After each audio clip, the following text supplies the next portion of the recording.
call came in at 4 in the afternoon, routed through the same cracked dispatch line every other call came through when nobody else wanted the job. Wildlife intrusion, unconfirmed, residential, requesting party declined police escort. That last part was the only reason I took it. Out here on the equatorial edge of the Dunmore Reach, declined police escort usually meant one of two things. Either the caller had a reason to keep official eyes off their doorstep, or they'd already called the district office once and been laughed off the line. I'd built my whole business on the second kind of caller. Anything nobody else will take, my truck says on the door, hand-painted, because I couldn't afford a sign shop and wouldn't have wanted one anyway. The drive out took the better part of an hour, past the burned-out relay tower nobody had bothered replacing, until the road gave up entirely and became packed white salt crust that crunched under the tires like old snow. Out past the last fence line, the whole reach goes flat and pale in every direction, and a man starts to understand why anyone wanting to disappear might choose it on purpose. The address put me at the last serviced parcel before the salt flats started, a low stone house with real shutters, which told me the tenant had money once, or family that did. Somebody had patched the roof recently and patched it well, the kind of repair you do yourself when you can't risk a contractor asking questions about why a house this far out needed patching at all. A woman answered the door before I knocked.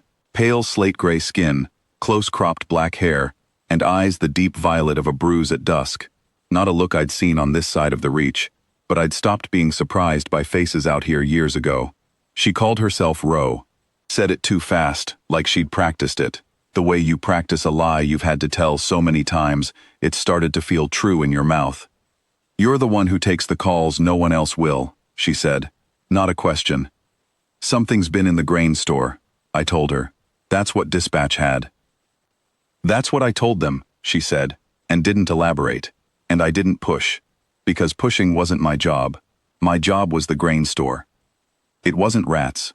I knew that inside of 10 seconds, crouched at the busted seam in the outer wall, running a light over claw marks spaced wider than my hand. Something had come up out of the flats and gone through good stonework like it was wet paper. I've serviced 100 grain stores. I'd never seen a breach like it. The marks didn't scatter the way an animal's would, hunting for the weakest point by trial and error. They ran in one clean line, straight through the thickest part of the wall, like whatever made them already knew exactly where it needed to go, and didn't care how much it cost to get there. I ran my hand along the breach anyway, feeling for the residue that tells you what you're dealing with. What I found wasn't chemical or animal cleanly. It was something built to feel almost alive. Servos wrapped in what might have been grown tissue, and my stomach did the thing it does when a job stops being a job. "You want to tell me what actually did this?" I said, "or you want me to guess wrong and get us both killed?" She was quiet long enough that I thought she wouldn't answer. Then she said, "A construct. Bred for tracking, not for talking. It doesn't stop unless the thing it's hunting stops existing. And the thing it's hunting is standing in front of you." I've had strange calls. I once pulled a live ordnance shell out of a chicken coop with my bare hands because the district office wouldn't send anyone qualified for 11 days. I did not have a script for this, for I did the only thing I know how to do, which was ask what she needed instead of what she was. That seemed to catch her worse than the construct had. She told me the shape of it, carefully, like she'd never had to explain herself to someone who was actually going to stay and listen. She'd run from a court that didn't want her found. Not dead, which would have made a martyr of her, but disappeared, filed away as an administrative inconvenience. The construct wasn't sent to kill her. It was sent to drag her back and let the Dominion do the rest quietly, behind closed chamber doors, where no one outside would ever have to look at what they'd done to their own blood.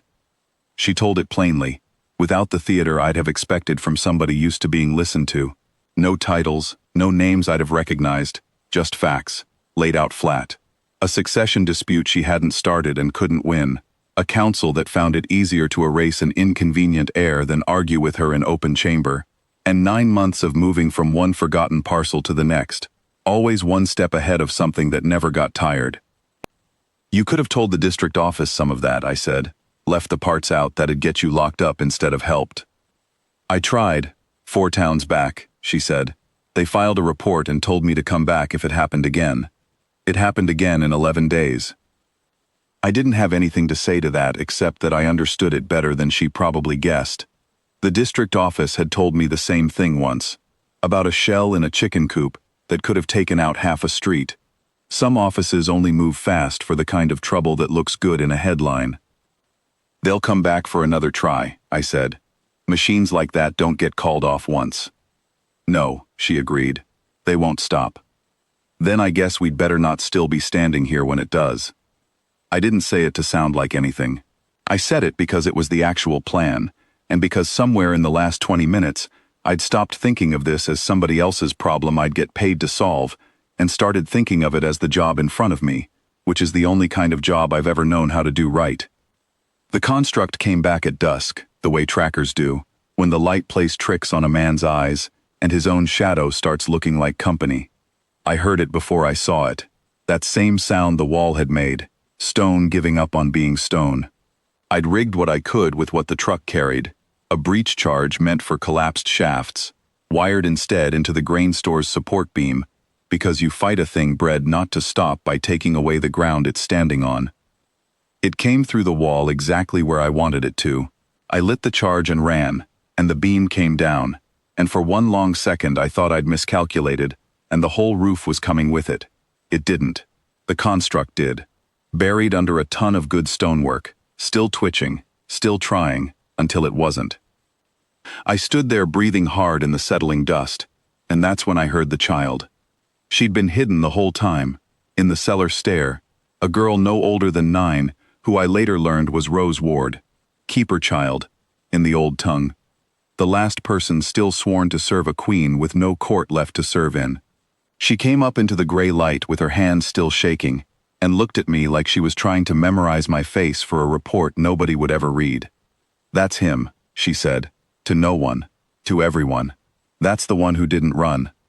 Ro came out behind her. In the low light, I saw what I hadn't let myself see clearly before. Faint lines under the skin at her collarbone. Old tracery, the kind you don't get from any accident of birth. It didn't flare, didn't blaze, didn't turn the whole sky into some kind of coronation. It just sat there under her skin, quiet, the way a fact sits quiet until somebody finally says it out loud. "I should have told you at the door," she said. "You told me what I needed," I said. "Grain store. Something in the wall. Everything else was just paperwork." She almost smiled at that. Almost. "It will send another," she said. "Eventually." "Then I guess I've got a standing contract," I said, and meant it as a joke, and watched her decide, slowly, to take it as something closer to a promise. She didn't ask me to kneel. She didn't ask me for anything I couldn't give her honestly, which was the only reason I could give her the rest of it. That I'd stay through the next one, and the one after that, for as long as her court's long memory kept sending things after her that no district office would ever answer for. Not because she was owed a crown by anyone still breathing who remembered giving it to her, because nobody else had taken the call, and I had.